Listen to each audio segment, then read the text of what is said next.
Assalomu alaykum. Bugun sizlar bilan Baxati Bo'lmasbek, Toshkent viloyati Bo'stonliq tumani 9-sonli maktabning 11-sinf o'quvchisiman. Avvalo, har insonda orzu-havas degan narsa bo'ladi.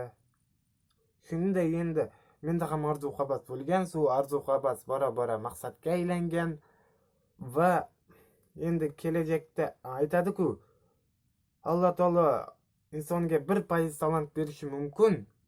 Ammo 99% talantni o'z mehnati bilan erishadi deganday endi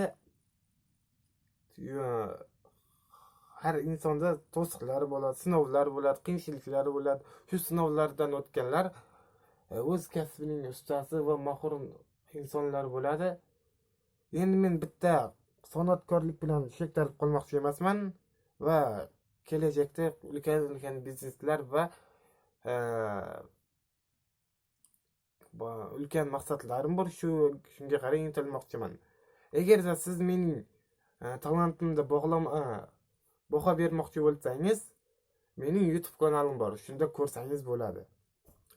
Baxati Bo'lmasbek deb yozsangiz chiqib kelaman va endi mening kelajakdagi maqsadim va bo'lajak kasbim shu.